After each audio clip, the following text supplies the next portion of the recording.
Hello friends, welcome to my YouTube channel. My today's episode is specially dedicated to BMS Ayurvedic practitioners. आज हम बात करेंगे एक ऐसी आयुर्वेदिक मेडिसिन की जो कफज रोगों के लिए बहुत ही उत्तम औषधि है। इसके इंडिकेशंस क्या हैं, कॉन्ट्राइंडिकेशंस क्या हैं, कौन से ऐसे डिजीज़ हैं जिसमें इसको यूज़ नहीं करना चाहिए और क्यों नहीं यूज़ करना चाहिए, ये सब जानकारी आपको आज इस एपिसोड में मिलेगी। आज हम बात करेंगे कफ केतु रस की।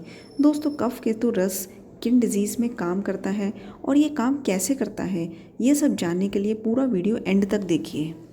कफ केतु रस सुहागे का फूल, पिपली, शुद्ध वत्सनाभ और शंख भस्म से ये बनता है। अदरक के रस में 3 दिन तक खरल करके इसकी गोलियां बनाई जाती हैं। पेशेंट आपको कहता है कि मुझे कफ है एंड इट्स वेट कफ, मतलब म्यूकस सिक्रेशन यानी कि बलगम रेशा बहुत ज़्यादा निकलता है। खांसी के साथ गले में घर घर की आवाज़ आना और चेस्ट एक्सरे करा के देखेंगे तो निमोनिया अगर आपको दिखाई दे तो ऐसी कंडीशन में और हर्बल ट्रीटमेंट के साथ कफ केतु रस ऐड करने से आश्चर्यजनक लाभ मिलता है। चेस्ट ऑस्कल्टेशन में आपको वीजिंग साउंड सुनाई दे और पेशेंट को फीवर भी हो तो आप अपने ट्रीटमेंट में कफ केतु रस ज़रूर ऐड करें। ऐसा कोई भी फीवर जिसमें आपको कफ दोष का इन्वॉल्वमेंट लगे, like fever with upper respiratory infection और lower respiratory infection, sinus blocked है, तो वहाँ आप कफ केतु रस दे सकते हैं। यूजुअली इसका बेस्ट अनुपान अदरक का रस, तुलसी का रस या शहद है। इसके साथ देने से बेनिफिट जल्दी मिलता है। अगर आपके किसी पेशेंट को कोल्ड कफ, निमोनिया के साथ कॉन्स्टिपेशन या आम मतलब इनडाइजेशन की प्रॉब्लम भी हो तो उसे दीपन पाचन औषधियाँ जैसे कि त्रिकटु देना कभी ना भूलें। ऐसे पेशेंट का जब तक आम ठीक नहीं होगा तब तक कफ रिलेटेड कोई भी मेडिसिन इतना बेनिफिट नहीं देगी।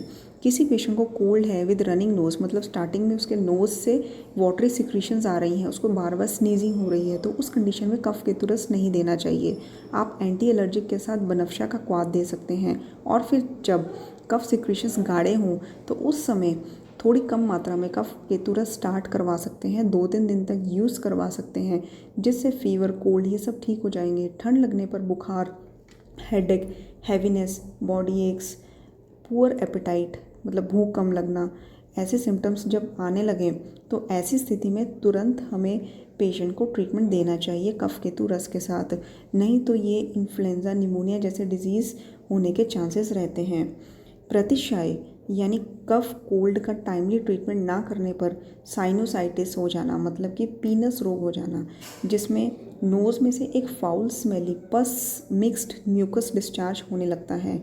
Headache, dryness in throat, hoarseness of voice, itching all of the body, ये सब सिम्टम्स आने लगते हैं। ऐसे में कफ केतु रस के साथ व्योशादी वटी देना ज़्यादा बेनिफिशियल है। कॉन्ट्राइंडिकेशंस। दोस्तों, कफ केतु रस में आपको पता होना चाहिए कि वत्सनाभ एक मेजर कंपोनेंट है। इसीलिए अपने पेशेंट को ट्रीटमेंट देने से पहले आपको प्रॉपर हिस्ट्री लेना बहुत ज़रूरी है। ऐसे पेशेंट्स जिनको किसी भी तरह की कार्डियक इश्यूज़ हैं, जैसे उनका इजेक्शन फ्रैक्शन कम है, डायलेटेड कार्डियोमायोपैथी है या कोई और हार्ट रिलेटेड इशू है, तो आप अपने पेशेंट को कफ केतु रस नहीं देंगे। वत्सनाभ में डायूरेटिक प्रॉपर्टी होती है। डायूरेटिक मतलब ऐसी मेडिसिन जिसको खाने से यूरिन ज़्यादा आए। कफ केतु रस से पेशेंट को यूरिन ज़्यादा आता है। यूरिन ज़्यादा आना मतलब कि आपकी किडनी ज़्यादा काम कर रही है। इसलिए पेशेंट को अगर आप कफ केतु रस दे रहे हैं तो उसका रीनल फंक्शन टेस्ट यानी आरएफटी करवा लेना चाहिए। अगर क्रिएटिनिन ज़्यादा बढ़ा हुआ हो तो कफ केतु रस उस कंडीशन में कॉन्ट्रा इंडिकेटेड है उस पेशेंट में। और यदि आरएफटी बिल्कुल ठीक हो तो कफ केतु रस देने के कुछ दिन बाद आरएफटी रिपीट करवा लेना चाहिए और उसको पहले से ही किडनी की कोई प्रॉब्लम है या नहीं ये भी पूछना ना भूलें।